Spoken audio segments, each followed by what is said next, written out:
Hi, welcome back to another video. ഇന്ന് നമ്മൾ ചലനവുമായി ബന്ധപ്പെട്ടിട്ട് 8th സ്റ്റാൻഡേർഡിലെ ഒരു ചാപ്റ്റർ ഉണ്ട്. Old SCERT 8th സ്റ്റാൻഡേർഡിലെ 9th lesson ആണ് ഇന്ന് പഠിക്കുന്നത് കേട്ടോ.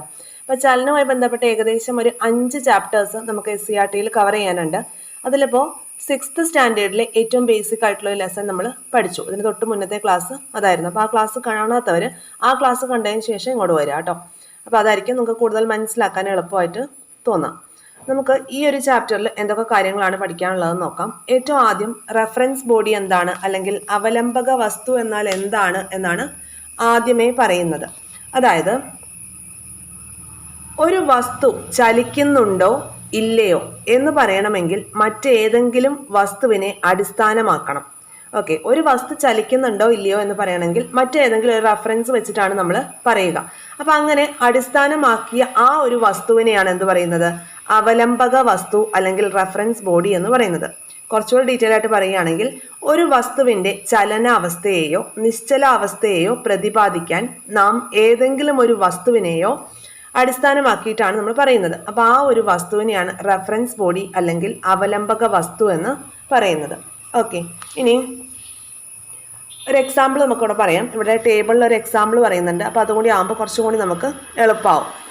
മേഞ്ഞു നടക്കുന്ന പശുവിൻ്റെ പുറത്തിരിക്കുന്ന കാക്കയെക്കുറിച്ചാണ്. മേഞ്ഞു നടക്കുന്ന പശുവിൻ്റെ പുറത്തിരിക്കുന്ന കാക്കയെക്കുറിച്ച് നോക്കുമ്പോൾ പശുവിനെ അപേക്ഷിച്ച്, പശുവാണ് റെഫറൻസ് ബോഡി എന്നുണ്ടെങ്കിൽ ആ പശുവിനെ അപേക്ഷിച്ച് നോക്കുമ്പോൾ കാക്ക അവിടെ ചലിക്കാതിരിക്കുകയാണ് അല്ലേ.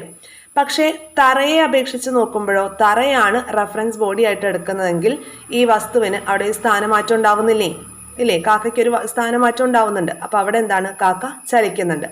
അതുപോലെ ഓടിക്കൊണ്ടിരിക്കുന്ന ബസ്സിലെ യാത്രക്കാരനെ സംബന്ധിച്ച് നോക്കുകയാണെങ്കിൽ ബസ്സിനെ അപേക്ഷിച്ച്, ബസ്സാണ് റെഫറൻസ് ബോഡി വെച്ച് നോക്കുന്നതെങ്കിൽ അവിടെ ആ യാത്രക്കാരൻ എന്ന് പറയുന്നത് നിശ്ചലാവസ്ഥയിൽ ഇരിക്കുകയാണ്. പക്ഷെ റോഡിനെ അപേക്ഷിച്ച് നോക്കുമ്പോൾ ഇപ്പം ഇരിക്കുന്ന ആ ഒരു സ്ഥലത്തല്ല ഒരു 5 മിനിറ്റ് കഴിഞ്ഞാൽ വ്യക്തി ഇരിക്കുന്നത് അല്ലേ.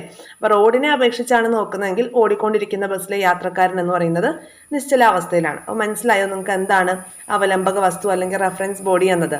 ഒരു വസ്തുവിൻ്റെ ചലനാവസ്ഥയെയോ നിശ്ചലാവസ്ഥയെയോ പ്രതിപാദിക്കാൻ നാം ഏതൊരു വസ്തുവിനെയാണോ അടിസ്ഥാനമാക്കിയെടുക്കുന്നത് ആ വസ്തുവിനെയാണ് അവലംബക വസ്തു എന്ന് പറയുന്നത്.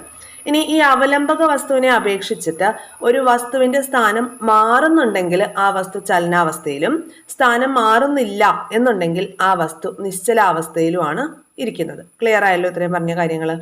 ഓക്കെ, ഇനി നമുക്ക് ദൂരം എന്താണ്, സ്ഥാനാന്തരം എന്താണ് എന്ന് നോക്കാം. ദൂരം എന്താണ്, സ്ഥാനാന്തരം എന്താണ്? അപ്പോൾ ഏറ്റവും എളുപ്പത്തിൽ നമുക്ക് മനസ്സിലാവാൻ വേണ്ടിയിട്ട് ഇവിടെ ഒരു എക്സാമ്പിൾ തന്നിട്ടുണ്ട്. കണ്ടോ?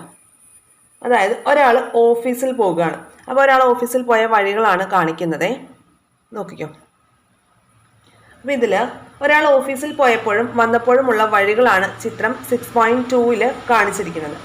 ഓഫീസിൽ പോയത് ആശുപത്രിയുടെ സമീപത്ത് കൂടിയാണ്. ആശുപത്രിയുടെ സമീപത്ത് കൂടിയാണ് അയാൾ ഓഫീസിലേക്ക് പോയത്.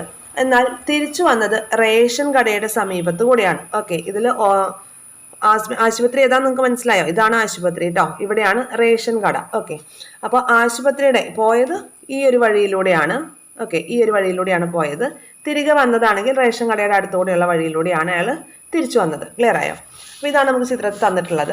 അപ്പോൾ അയാൾ ഓഫീസിലെത്തിയത് എത്ര ദൂരം സഞ്ചരിച്ചിട്ടാണെന്നാണ്. അപ്പോൾ അയാൾ ഓഫീസിലേക്ക് പോയത് ഏത് വഴിയാണ്? ഹോസ്പിറ്റലിൻ്റെ അടുത്തുകൂടിയാണ്.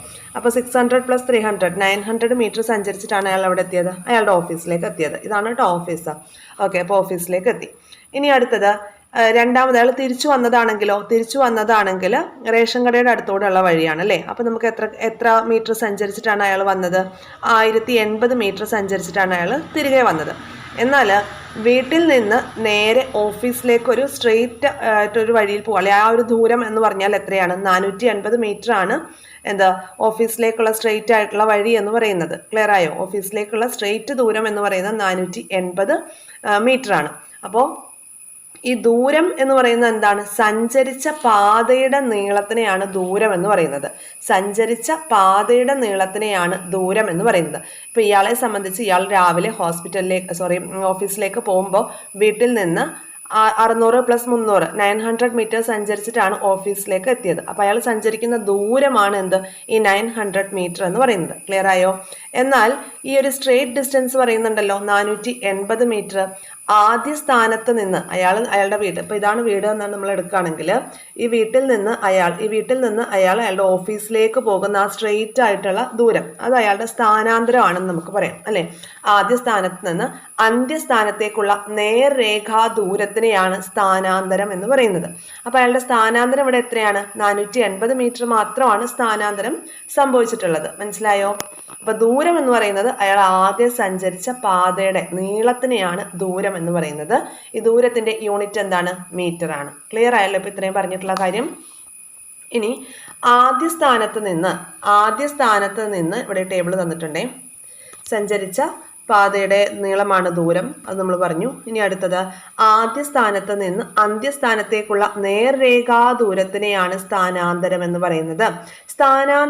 സ്ഥാനാന്തരത്തിന് എന്തുണ്ട്? ദിശയും പരിമാണവും ഉണ്ട്. അതിന്റെ യൂണിറ്റ് മീറ്റർ ആണ്. ഓക്കെ, അപ്പൊ സ്ഥാനാന്തരം എന്താന്ന് മനസ്സിലായി, ദൂരം എന്താന്ന് മനസ്സിലായി. ക്ലിയർ ആയല്ലോ. ഇനി അടുത്തത് നമുക്ക് ദിശയും പരിണാമവും ഒക്കെ ചേർത്ത് പറയുന്ന ദിശയും പരിമാണവും എന്നാണ് കേട്ടോ. പരിമാണവും ചേർത്ത് പറയുന്ന അളവുകൾക്ക് പ്രത്യേക പേര് പറയും, സദിശ അളവ് എന്ന് പറയും. അതിനെക്കുറിച്ച് നമ്മൾ ഡീറ്റെയിൽ ആയിട്ട് പറയും കേട്ടോ, ഇപ്പുറത്ത് പറയും. ഓക്കെ, ഇനി നമുക്ക് പഠിക്കാനുള്ളത് സ്ഥാനാന്തരം പ്രസ്താവിക്കുമ്പോൾ സഞ്ചരിച്ച ദൂരത്തിന്റെ പരിമാണത്തോടൊപ്പം ദിശയും കൂടി സൂചിപ്പിച്ചാൽ മാത്രമേ അത് പൂർണ്ണമാവുകയുള്ളൂ. സ്ഥാനാന്തരം പ്രസ്താവിക്കുമ്പോൾ സഞ്ചരിച്ച ദൂരത്തിന്റെ പരിമാണത്തോടൊപ്പം ദിശയും കൂടി സൂചിപ്പിച്ചാൽ മാത്രമേ അത് പൂർണ്ണമാവുകയുള്ളൂ. ഇത്തരത്തിൽ പരിമാണത്തോടൊപ്പം ദിശ കൂടി പ്രസ്താവിക്കേണ്ടി വരുന്ന ഭൗതിക അളവുകളെയാണ് സദിശ അളവുകൾ അല്ലെങ്കിൽ വെക്റ്റർ ക്വാണ്ടിറ്റീസ് എന്ന് പറയുന്നത്. ഓക്കെ, അപ്പോൾ വെക്റ്റർ ക്വാണ്ടിറ്റീസിനെ കുറിച്ചാണ് നമ്മൾ പറഞ്ഞത്. സ്ഥാനാന്തരം പ്രസ്താവിക്കുമ്പോൾ സഞ്ചരിച്ച ദൂരത്തിന്റെ പരിമാണത്തോടൊപ്പം ദിശ കൂടി സൂചിപ്പിച്ചാൽ മാത്രമേ അത് പൂർണ്ണമാവുകയുള്ളൂ. ഇപ്പം ഞാൻ പറയുകയാണ്, ഞാനൊരു 20 മീറ്റർ ഓടി. എങ്ങോട്ടെന്നൊന്നുമില്ല. അപ്പോൾ ഇവിടെ ഞാൻ എന്താ പറഞ്ഞിട്ടുള്ളത്? സ്ഥാനാന്തരം പ്രസ്താവിക്കുമ്പോൾ സഞ്ചരിച്ച ദൂരത്തിന്റെ പരിമാണത്തോടൊപ്പം എന്തുകൂടി പറയണം? ദിശ കൂടി പറയണം. എന്നാൽ മാത്രമേ എന്താവുള്ളൂ?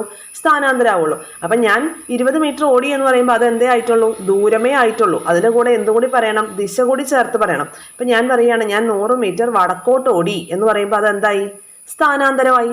ഓക്കെ, അതായത് പരിമാണത്തോടൊപ്പം ദിശ കൂടി ചേർത്ത് പറഞ്ഞാൽ മാത്രമേ ഒരു എന്താവുള്ളൂ? സ്ഥാനാന്തരം കംപ്ലീറ്റ് ആവുള്ളൂ. സ്ഥാനാന്തരമാണ് നമ്മൾ പറയുന്നതെങ്കിൽ ദിശ ചേർത്ത്, അത് പരിമാണത്തോടൊപ്പം ദിശ കൂടി ചേർത്ത് പറയുക.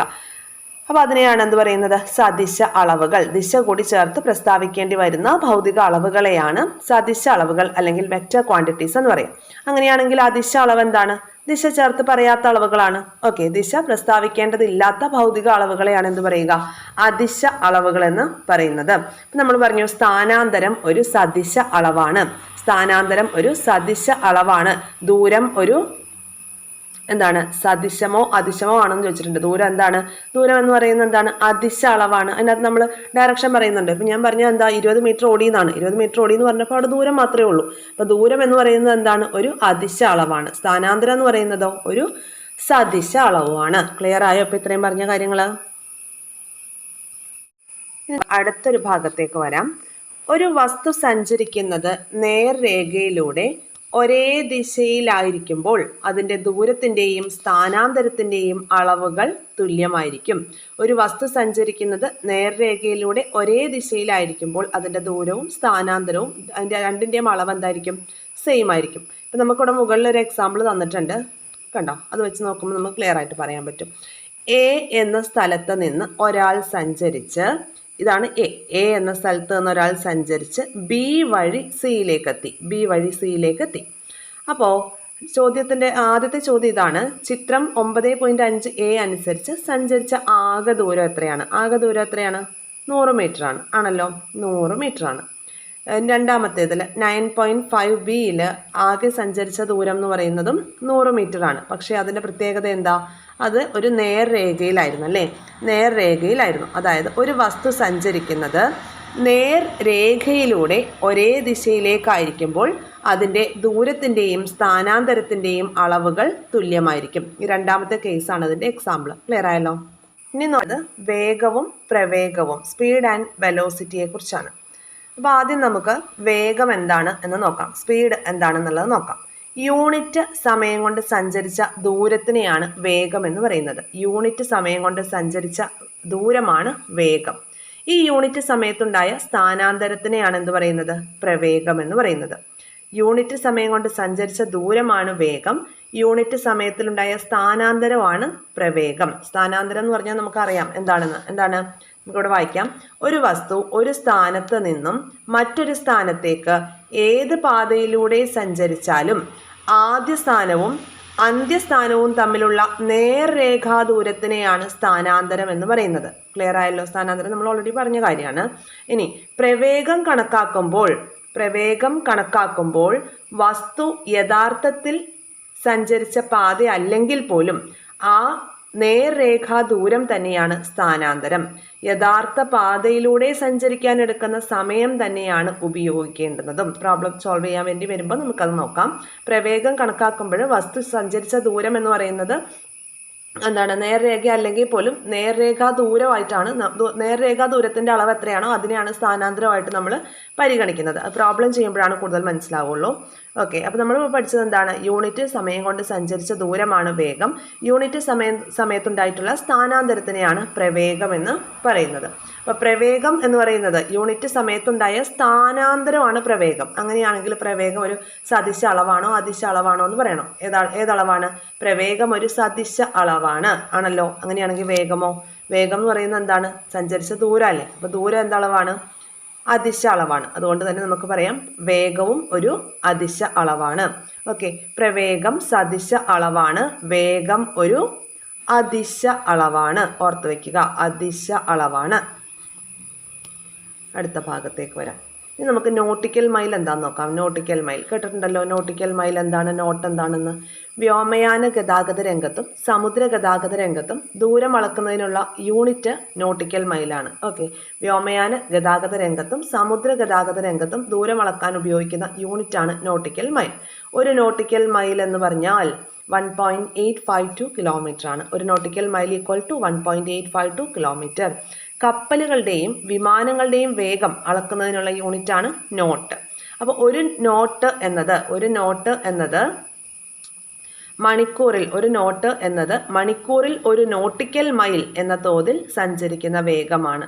ഓക്കെ, ഒരു നോട്ട് എന്ന് പറഞ്ഞാൽ എന്താണ്? മണിക്കൂറിൽ ഒരു നോട്ടിക്കൽ മൈൽ എന്ന തോതിൽ സഞ്ചരിക്കുന്ന വേഗത്തിനെയാണ് നോട്ട് എന്ന് പറയുന്നത്. വ്യോമയാന ഗതാഗത രംഗത്തും സമുദ്ര ഗതാഗത രംഗത്തും ദൂരം അളക്കുന്നതിന് ഉപയോഗിക്കുന്ന യൂണിറ്റാണ് nautical mile.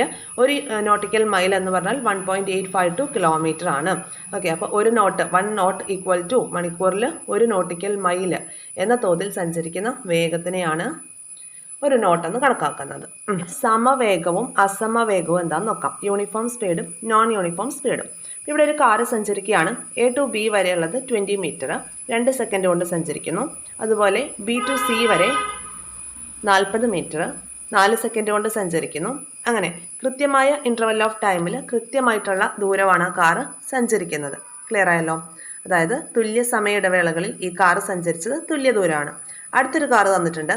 A to B വരെ 5 മീറ്റർ 2 സെക്കൻഡ് കൊണ്ട് സഞ്ചരിക്കുന്നു. B to C വരെ 20 മീറ്റർ 2 സെക്കൻഡ് കൊണ്ട് സഞ്ചരിക്കുന്നു.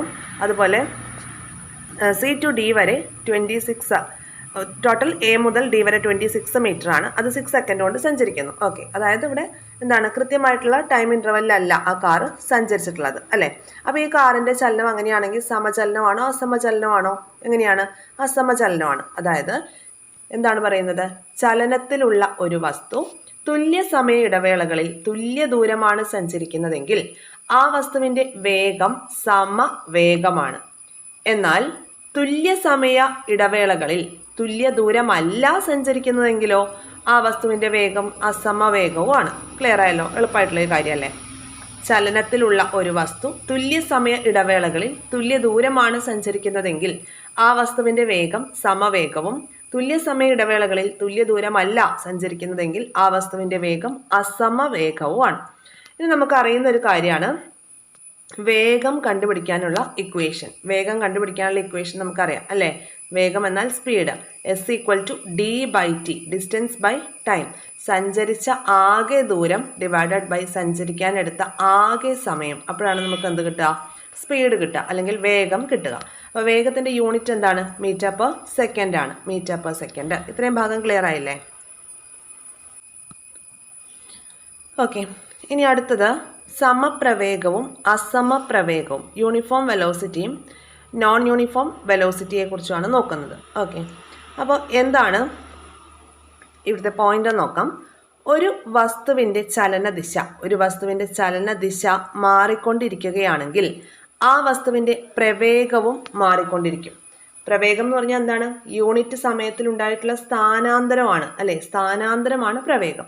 അപ്പോൾ ഒരു വസ്തുവിൻ്റെ ചലനദിശ മാറിക്കൊണ്ടിരിക്കുകയാണെങ്കിൽ ആ വസ്തുവിൻ്റെ പ്രവേഗവും മാറിക്കൊണ്ടിരിക്കും. ഓർക്കുക, ഒരു വസ്തുവിൻ്റെ സ്ഥാനാന്തരത്തിൻ്റെ അളവ് തുല്യ സമയ ഇടവേളകളിൽ തുല്യമായിരിക്കുകയും ഒരേ ദിശയിൽ സഞ്ചരിക്കുകയും ചെയ്യുമ്പോഴാണ് ആ വസ്തു സമപ്രവേഗത്തിലാണ് എന്ന് പറയുന്നത്. ഒരു വസ്തുവിൻ്റെ സ്ഥാനാന്തരത്തിൻ്റെ അളവ് തുല്യ സമയ ഇടവേളകളിൽ തുല്യമായിരിക്കുകയും അത് ഒരേ ദിശയിൽ സഞ്ചരിക്കുകയും ചെയ്യുമ്പോഴാണ് ആ വസ്തു സമപ്രവേഗത്തിലാണ് എന്ന് പറയുന്നത്. യൂണിറ്റ് സമയത്തുണ്ടാകുന്ന സ്ഥാനാന്തരത്തിനെയാണ് എന്ത് പറയുന്നത്? പ്രവേഗം എന്ന് പറയുന്നത്. ഇവിടുത്തെ പോയിന്റ് എന്താണ്? ഒരു വസ്തുവിൻ്റെ സ്ഥാനാന്തരത്തിൻ്റെ അളവ് തുല്യ സമയ ഇടവേളകളിൽ തുല്യമായിരിക്കുകയും ഒരേ ദിശയിൽ സഞ്ചരിക്കുകയും ചെയ്യുമ്പോൾ ആ വസ്തു സമപ്രവേഗത്തിലാണ് എന്ന് നമുക്ക് പറയാം. ഇനി സമപ്രവേഗത്തിന് ഉദാഹരണങ്ങൾ ഇവിടെ തന്നിട്ടുണ്ട്. എന്തൊക്കെയാണ്? പ്രകാശം ശൂന്യതയിലൂടെ സഞ്ചരിക്കുന്നത് സമപ്രവേഗത്തിലാണ്. അതുപോലെ അസമപ്രവേഗം, സ്റ്റേഷനിൽ നിന്ന് പുറപ്പെട്ട് നീങ്ങുന്ന ട്രെയിൻ അസമപ്രവേഗത്തിന് ഉദാഹരണമാണ്. ഇനി നമുക്ക് ത്വരണം അല്ലെങ്കിൽ ആക്സിലറേഷനെ കുറിച്ച് നോക്കാം. ത്വരണം അല്ലെങ്കിൽ ആക്സിലറേഷൻ നോക്കാം. ഒരു കാറിൽ നിങ്ങൾ ഇരിക്കുന്നതായി സങ്കല്പിക്കുക. കാർ സ്റ്റാർട്ട് ചെയ്ത് നേർരേഖാപാതയിലൂടെ മുന്നോട്ട് പോകുമ്പോൾ അതിൻ്റെ പ്രവേഗം മാറുന്നുണ്ട് അല്ലേ? ഡ്രൈവർ പ്രവേഗമാറ്റം സാധ്യമാക്കാൻ വേണ്ടിയിട്ട് ആക്സിലേറ്റർ ഉപയോഗിക്കുന്നുണ്ട്. അപ്പോൾ ഒരു കാർ നേർരേഖയിലൂടെ സഞ്ചരിക്കുന്നതുമായി ബന്ധപ്പെട്ടിട്ടുള്ള വിവരങ്ങളാണ് നമുക്കിവിടെ തന്നിട്ടുള്ളത്. അത് വിശകലനം ചെയ്ത് പൂർത്തിയാക്കാനാണ് പറഞ്ഞിട്ടുള്ളത്. നമ്മളത് പൂർത്തിയാക്കാനൊന്നും പോകുന്നില്ല. നമ്മളിവിടുത്തെ ഇമ്പോർട്ടൻ്റ് ആയിട്ടുള്ള കാര്യമാണ് നോക്കുന്നത്. ആദ്യം നമുക്ക് ആദ്യ പ്രവേഗം എന്താണ്, അന്ത്യപ്രവേഗം എന്താണെന്ന് നോക്കാം. ഒരു വസ്തു നിശ്ചലാവസ്ഥയിൽ നിന്ന് യാത്ര ആരംഭിക്കുകയാണ്. ഒരു വസ്തു നിർത്തിയിട്ടിരിക്കുന്ന ഒരു കാറാണെന്ന് വിചാരിക്കും. ആ കാർ നിശ്ചലാവസ്ഥയിൽ നിന്ന് യാത്ര ആരംഭിക്കുന്ന ഒരു സിറ്റുവേഷൻ. അതുപോലെ നിർബാധം താഴേക്ക് പതിക്കുന്ന ഒരു വസ്തു, ഞെട്ടറ്റ് വീഴുന്ന ഒരു മാമ്പഴം, അങ്ങനെ വിചാരിക്കും. അതിൻ്റെ ആദ്യ പ്രവേഗം 0 ആയിരിക്കും. ഈ രണ്ട് കേസിലും അതിൻ്റെ ആദ്യ പ്രവേഗം 0 ആയിരിക്കും. ഒരു വസ്തു നിശ്ചലാവസ്ഥയിലാകുമ്പോൾ ആ വസ്തുവിൻ്റെ അന്ത്യപ്രവേഗം 0 ആയിരിക്കും. രണ്ട് കേസുകളാണ് പറഞ്ഞത്. ഒരു വസ്തു നിശ്ചലാവസ്ഥയിൽ നിന്ന് യാത്ര ആരംഭിക്കുമ്പോഴും നിർബാധം താഴെ പതിക്കുമ്പോഴും അതിൻ്റെ ആദ്യ പ്രവേഗം 0 ആയിരിക്കും. എന്തിനെക്കുറിച്ചാണ് പറഞ്ഞത്? ആദ്യ പ്രവേഗം 0 ആയിരിക്കും എന്ന് പറഞ്ഞു. ഇനി അടുത്തൊരു കേസ് പറയുന്നത്, ഒരു വസ്തു നിശ്ചലാവസ്ഥയിലായിരിക്കുമ്പോൾ ആ വസ്തുവിൻ്റെ അന്ത്യപ്രവേഗം 0 ആയിരിക്കും. രണ്ട് കേസുകളാണ് പറഞ്ഞത്. ക്ലിയർ ആയല്ലോ? പറഞ്ഞത് എന്താണ്? ആദ്യത്തെ കേസിൽ പറഞ്ഞത് വസ്തു നിശ്ചലാവസ്ഥയിൽ നിന്ന് യാത്ര ആരംഭിക്കുമ്പോഴും നിർബാധം പതിക്കുമ്പോഴും അതിൻ്റെ ആദ്യ പ്രവേഗം 0 ആയിരിക്കും. ഇനി അന്ത്യപ്രവേഗത്തെക്കുറിച്ചാണ് പറഞ്ഞത്. അന്ത്യപ്രവേഗത്തിൻ്റെ കാര്യം എന്താ പറഞ്ഞത്? ഒരു വസ്തു നിശ്ചലാവസ്ഥയിലാകുമ്പോൾ ആ വസ്തുവിൻ്റെ അന്ത്യപ്രവേഗവും 0 ആയിരിക്കും. ക്ലിയർ ആയോ? അതുപോലെ മുകളിലേക്ക് എറിയപ്പെടുന്ന വസ്തു, ഒരു കല്ലെടുത്ത് നമ്മൾ മുകളിലേക്ക് എറിയാണ്. അത് ആ ടോപ്പ് മോസ്റ്റ് പോയിന്റിൽ എത്തുന്ന ഒരു പോയിന്റ് ഉണ്ടല്ലോ, ടോപ്പ് മോസ്റ്റ് ലെവലിൽ എത്തുന്ന ഒരു പോയിന്റ് ഉണ്ട്. അപ്പോൾ അതിൻ്റെ സഞ്ചാരപാതയിലെ ഏറ്റവും ഉയർന്ന സ്ഥാനത്ത് എത്തുമ്പോഴും അന്ത്യപ്രവേഗം 0 ആയിരിക്കും. മനസ്സിലായല്ലോ കാര്യങ്ങൾ? ആദ്യ പ്രവേഗം 0 ആവുന്ന രണ്ട് കേസ് പറഞ്ഞു, അന്ത്യപ്രവേഗം 0 ആവുന്ന രണ്ട് കേസുകളും പറഞ്ഞു. ഇനി ഒന്നും കൂടി വേണമെങ്കിൽ കേട്ട് നോക്കാം കേട്ടോ. ാണ് ത്വരണം എന്ന് നോക്കാം. ത്വരണം, പ്രവേഗമാറ്റത്തിന്റെ നിരക്കിനെയാണ് ത്വരണം എന്ന് പറയുന്നത്. പ്രവേഗമാറ്റത്തിന്റെ നിരക്കിനെയാണ് ത്വരണം എന്ന് പറയുന്നത്.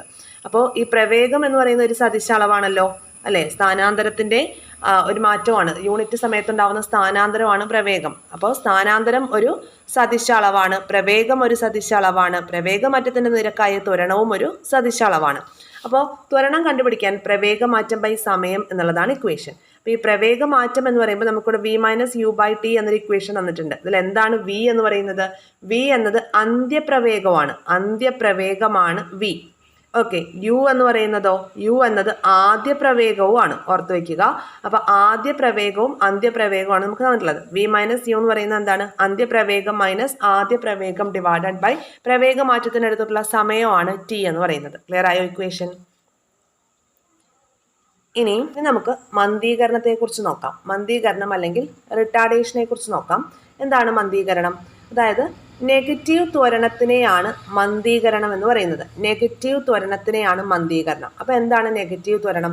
നമ്മൾ നേരത്തെ ഒരു ഇക്വേഷൻ പഠിച്ചു. എന്താണ് നമ്മൾ പഠിച്ച ഇക്വേഷൻ എന്ന് പറയുന്നത്? Acceleration equal to v minus u by t എന്നൊരു ഇക്വേഷൻ പഠിച്ചു. അതിൽ വി എന്ന് പറയുന്നത് അന്ത്യപ്രവേഗമാണ്, യു എന്ന് പറയുന്നത് ആദ്യ പ്രവേഗമാണെന്ന് പറഞ്ഞു. അപ്പോൾ ഇവിടെ യു കൂടുതലാണെന്ന് വിചാരിക്കുക.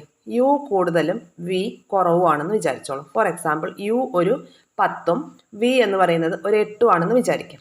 അപ്പോൾ നമ്മൾ ഇതിൽ ഇക്വേഷനിലേക്ക് സബ്സ്റ്റിറ്റ്യൂട്ട് ചെയ്യുമ്പം എ ഈക്വൽ ടു 8 - 10 എന്ന് വരും അല്ലേ. 8 - 10 സമയം ഒരു 2 സെക്കൻഡും ആണെങ്കിൽ ഇവിടെ 8 - 2 എന്ന് പറയുന്നത് -2 ആണ്. -2/2 ഈക്വൽ ടു -1 എന്ന് പറഞ്ഞു. -1 എന്ന് നമുക്ക് ഉത്തരം കിട്ടും ആണല്ലോ. അതായത് ഇവിടുത്തെ ആക്സലറേഷൻ എന്തായിട്ടാണ് നമുക്ക് കിട്ടിയത്? -1 ആയിട്ടാണ് കിട്ടിയത് ആണല്ലോ.